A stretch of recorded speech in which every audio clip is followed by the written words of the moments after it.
I am so excited for today's episode. My dear friend, Caitlin Hosking, thank you for being on the show. Thank you for joining us all the way from Australia. Welcome, Caitlin. Hi, thank you so much for having me. I'm actually just so excited to be here because the work we did together 2 years ago was so a catalyst? Yeah, There we go. for how the last 2 years of my life have actually turned out to get me to the position I am now. So it's really cool to kind of come back together and you get to see, you saw so much of what I was going through back then versus where I'm at now. So it's actually just really exciting for me to like get to share some of that journey and show others how things can change radically.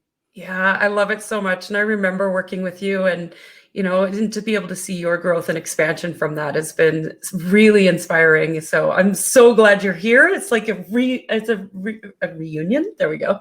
We're doing well with words. We're having troubles with words today. That's fine. So before we came live on the show, I shared a little bit of your numerology with you. And I'm curious what some of your takeaways from that are, like something that was just like blatantly obvious to you. Well, you said I was a 6. So I think the biggest thing that really stood out was that I am very heady and I know that I'm very heady. And as you said, I'm also very empathic. So I can feel a lot of emotions. And what that means is that I feel people's emotions and then I overanalyze it. And then for me, it gets me more in an emotional state. Right. And so I'm like, oh my gosh. And I'm trying to, part of the 6 is being the peacemaker as well. So if I'm always trying to keep the peace while feeling everyone's emotions while over analyzing, it does not feel like peace to me. It doesn't feel very peaceful at all. No. And when I've been growing up my whole life, yeah, well, that's how it goes. I remember I felt really out of control of pretty much all of my emotions and my emotional life. And I didn't understand why I was reacting to everything and why I was reacting to people and trying to like keep them happy. That meant I sacrificed myself so much. And it really helps me understand like how to start leveraging that and being like, okay, how can I dissociate a little bit my emotions and my mental state and manage one and the other? And a massive part of my journey has been actually being able to do that and going, okay, how do I start with my mindset and understanding that like your thoughts aren't true, which was a huge part of my journey. But it never felt like enough. It never felt like that actually did the thing. Because I was like, yeah, but I still feel out of control of my emotions. And so the work we did really helped me actually understand my emotions and understand that, oh, I can control this. And I can be like, okay, I'm feeling really worked up. I'm feeling really triggered. And I can just go,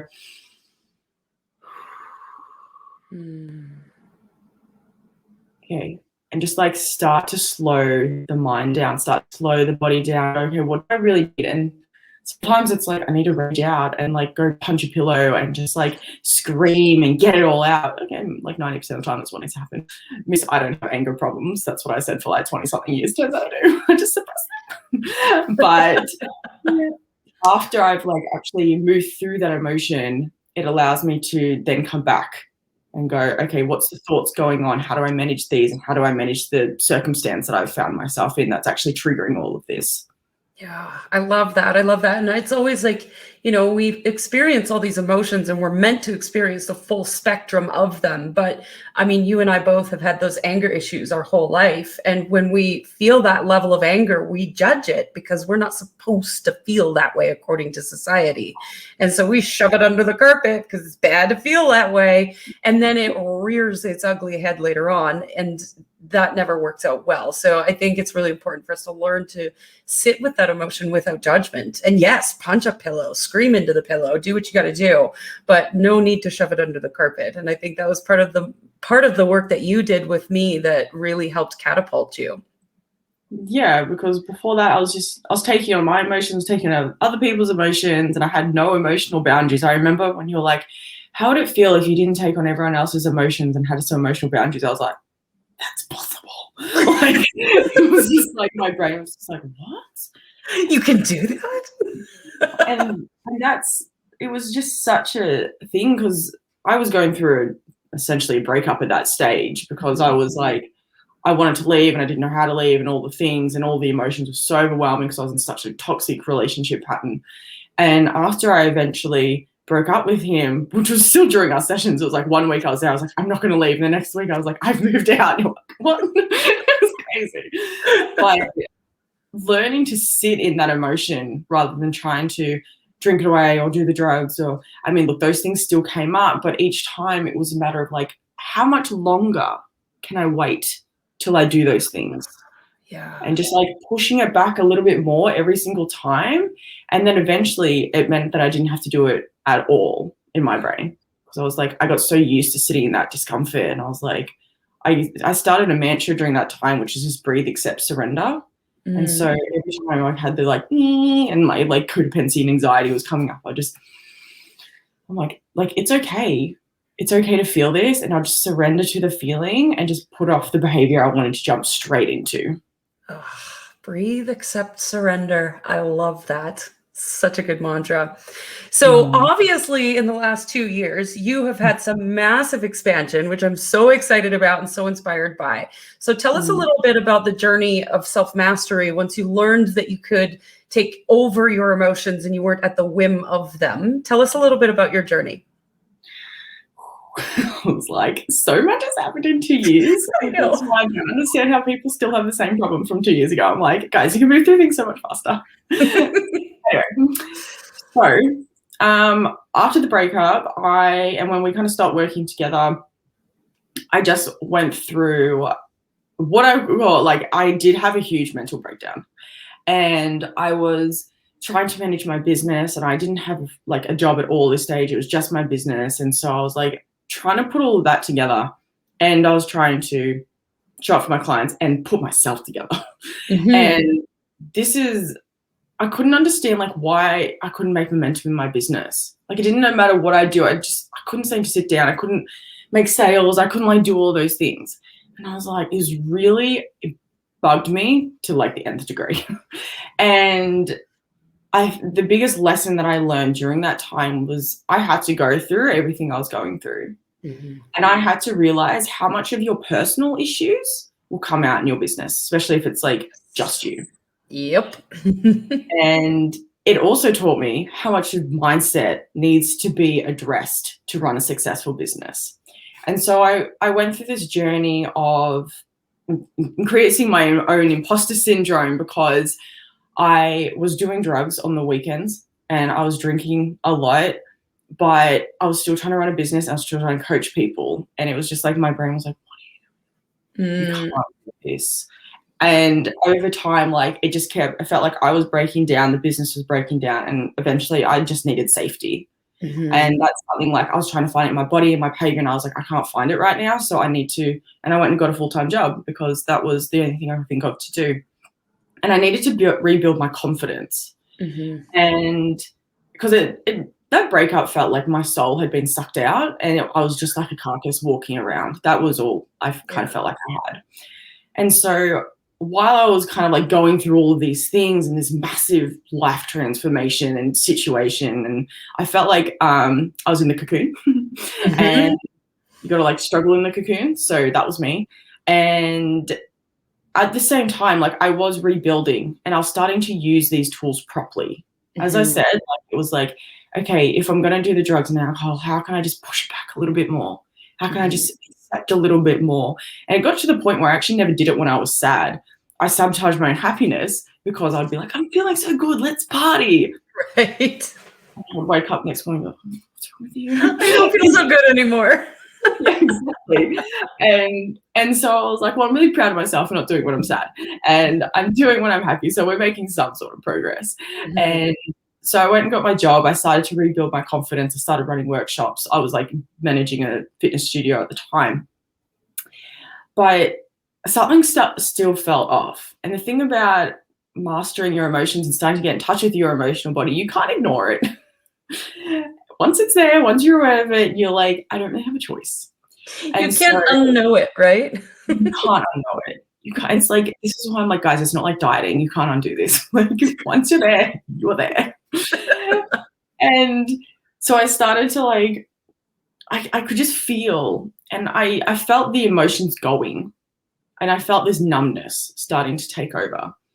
And I was like, I loved my boss, didn't really like the person I worked with, didn't really like what I was doing because I'm an introvert and my job was to be an extrovert.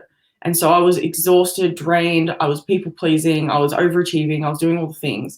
I was draining all my energy. And so eventually I was like, there's something just not right. And I was sitting with it. I was like, I have to do my business. I really have to. It's so important to me to be able to help women not feel like, if I came out of that breakup and I didn't have those tools, like, even though, yes, I massively self-sabotaged, I didn't sabotage to the degree I could have. Yeah. Or usually would have. Yeah. And I was like, there is another way. And so I was like, I really want to share that message. And so eventually I ended up in Japan. I didn't end up in Japan. I went to Japan with my mum. And when I came back, I just cried on the plane the whole time. And I was like, this is weird because usually when I go away, I feel so much better. And I was like, okay, there's something definitely wrong. And I remember coming back and I came home, I went to work, and it was a Saturday, and I was like, I never want to work a Saturday again. Like, I can't do this. My whole body's screaming, no, no, no, no, no. I want to run my business. I want to do group coaching. I want to do all those things that I've been so afraid to last year because I didn't think I could keep my shit together. Right. I know I can because I've been doing so well. And 3 days later, which is the last time I actually touched drugs, I had a party night with my friends, and the next morning I woke up and went to hospital and had my appendix removed. Wow. And so I gave me 6 weeks off, so I didn't have to work Saturday. And I was like, yes. I was like, I will take surgery. I was like, wow, this is not good. If I am taking surgery over this, I'm working. I think I should take that aside. Right. And I started to like listen to the signs a little bit more and realize that a week after my surgery, after I'd kind of like come out of the endo and fog, I was like, I feel so good. I was like, my body feels really sore, but I feel mentally so clear. And I was like, I've got to do something different. And so I like started to shift my role and moved into a part-time role there. And I was like, I'm going to announce on my Instagram that, like, I'm not talking about food because I'm a qualified nutritionist. So I was doing a lot of stuff around weight loss, and that never felt aligned with me anyway. But because I wasn't in touch with my emotions, I didn't know that that was an alignment. Right. And as I got more in touch, I was like, this is not alignment. I was like, I can't be talking about something I don't believe in. I can't be making myself a part of a problem. Of course, like with all the other things that went on that year, of course I wasn't also getting what I wanted because I thought I was a part of a problem and I didn't trust myself to shift it. And so eventually I was like, I'm just going to trust myself and I'm going to start listening to what my body, what my intuition says. Yeah. And I started to listen. I made an announcement on my Instagram. I was like, I'm not talking about nutrition. I'm not talking about like losing weight, any of that stuff. I'm going to talk about emotional management because it changed my life so much. And I believe that it's going to help change yours as well because I don't want you to feel out of control. Yeah. And so I made that announcement. I didn't lose any followers, which I thought I'd lose my whole following, which, you know, obviously our brain is like, oh my God, like all these terrible things are going to happen when you like follow your intuition. And you're like, yeah, nothing happens. Nothing happens. So I did that, started like kind of getting a bit of momentum, changing to a part-time role, and then COVID hit. So I lost my job, but I didn't fully lose it.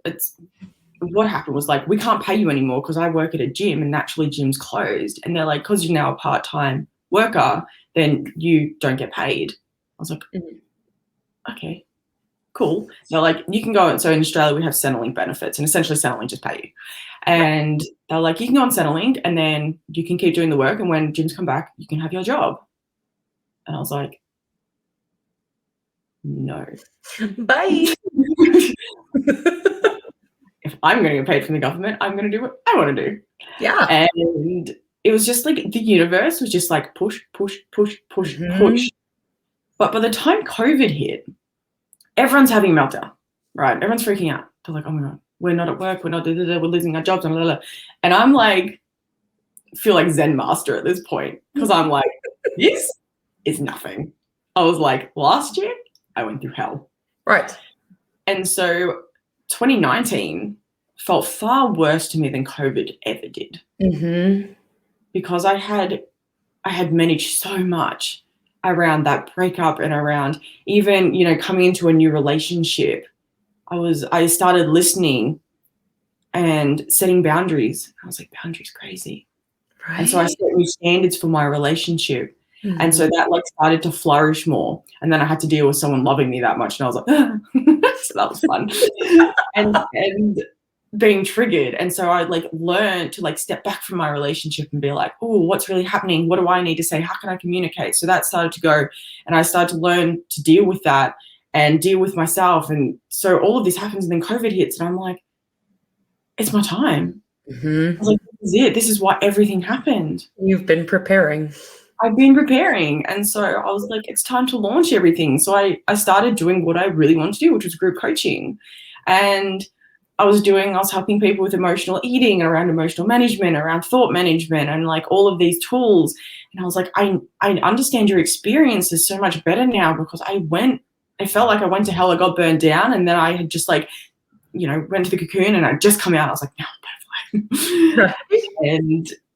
And still to this day, like I had a client, she's going through like a pretty deep breakup and there's so much grief and so much pain. And I was like, I get it. Like I feel Mhm. you and I can navigate this. Whereas before I couldn't navigate it Yeah. because I didn't know how to manage myself in that situation. I didn't know how to do my thing.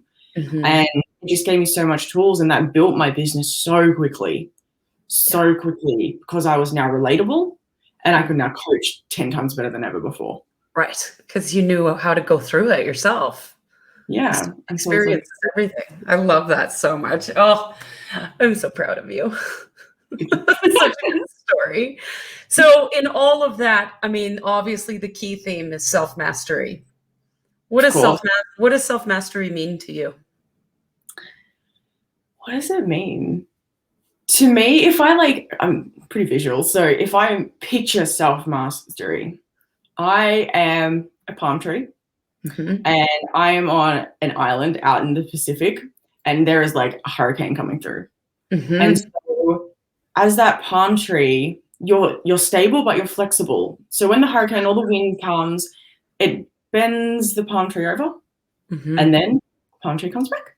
And Yeah. so it's like creating some rigidness, but flexibility. Mhm. Because if you're too rigid, you can't you can't see everything. You don't understand everything. You've got walls up. Yeah. And so you can't have compassion and empathy and, you know, play when we're setting boundaries in life, it's such a dance. And we need to take on other people, not take on their things, but like take on their perspective and understand. And so we can't be super rigid Yeah. because then we can't function in society essentially. Mhm. And but we also can't be such a pushover that we break. And that's what I see so much with women, is that they're like, oh, I'm going to take on everyone's things and I'm just going to look after them, and then they just can't get back up. And so it's having this ability to be like, here's the storm, here's what's happening, and I can go with it and I can dance with it, but at the end of the day I'm still standing. Yeah. Like there's literally nothing that can take me out. I truly believe that now. Yes. Oh my gosh, yes. That is so good. I love that. That's a great analogy too. Thank you for the visual. So Yeah. another thing we like to talk about here at Rebel Radio is wealth. And wealth is this word that a lot of people either are triggered by it or maybe just don't even know what it means.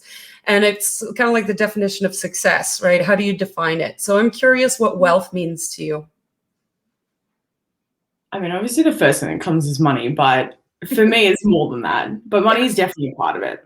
Yeah. And I mean, my journey with money has been underlying a lot of this as well, because again, I spend so much time with women, so I do refer to women a lot, but Mhm. we have so much stuff around being wealthy and abundant and having, you know, the partner and the friends and the money and the business and blah blah blah, and we get guilty, we feel guilty about it. Mhm. We're like, oh, if I want to help people, I can't make money. So Starving artist complex. oh, Yes. I was like, that's such my story for such a long time. Mhm. And it's as I've started to integrate and started to understand wealth and also started to work through my own self-esteem issues, Mhm. I have created so much more. Like when I was working with you, I was bouncing between houses. I was like living with my ex-boyfriend, then I moved in with my friend, then I was my sister. And I was like, oh, this doesn't feel good because it's not my space. Yeah. And my human design is also a manifester. And I like caves and quiet spaces. And so it's really important to me to have something that's a sanctuary. And so Mm-hmm. that I knew that was part of my like creating wealth for me, was to have somewhere that felt so beautiful and so safe and so mine. Yeah. And so as I was like, no, I deserve to have this. Why? Because I'm put on this earth. Mm-hmm. Purely for the reason. And the universe is not being like, no, you can't have that goal. That's too big. No, no, no. Like, Right. you can't do that. It's like, yes, of course you can have whatever you want. You just have to ask for it and stop saying that you can't have it. Yeah. And as I shifted into that more in this whole field of unlimited potential and Joe Dispenza work, and shifting more and more and more and visualizing, I just started to create it all. And I'm still with my partner after almost 2 years now. We got together about 6 months after that breakup. So I'm still with him and we have this beautiful relationship that's so much fun. And sure, I still get triggered and have my things, but I can navigate it. Yeah. And so I have like wealth there with a beautiful relationship, which I didn't think was possible because I kept running the same patterns for so long. Right. And so I was like, there's wealth there. And then I have this beautiful house, and this is my dream office. Like I visualized this office for such a long time, and I wanted a beautiful background with the green and the tree and the blah, blah, blah. And so like I started to create that.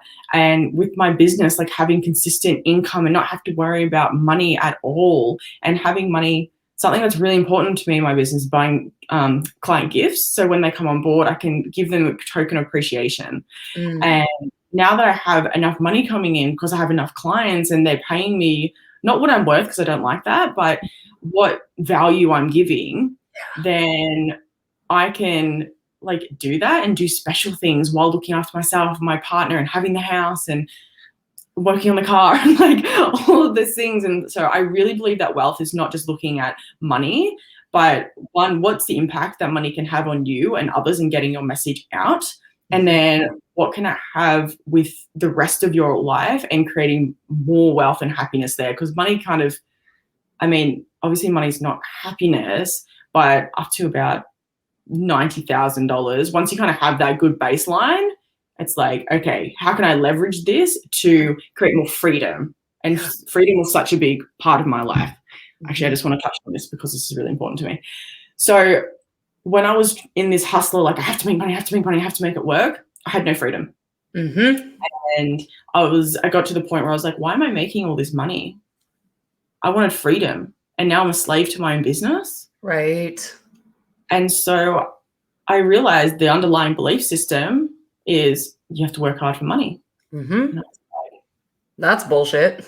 That's bullshit. And also not being wealthy, because I'm not being wealthy in all areas of my life. I'm so burnt out, I can't even focus on my relationship. I can't even focus on creating like more because I'm just so on this. Mm-hmm. And so I started to be like, okay, if my highest value is freedom, I need to create around that and not just around making money and having impact. It's like, no, what does that actually look like in my life for me? Because I'm impacting women, but that's not my sole purpose.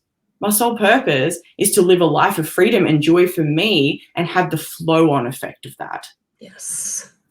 And so wealth was like creating that freedom in my own life and then seeing how that actually helped people be like, wow, I don't have to hustle all the time.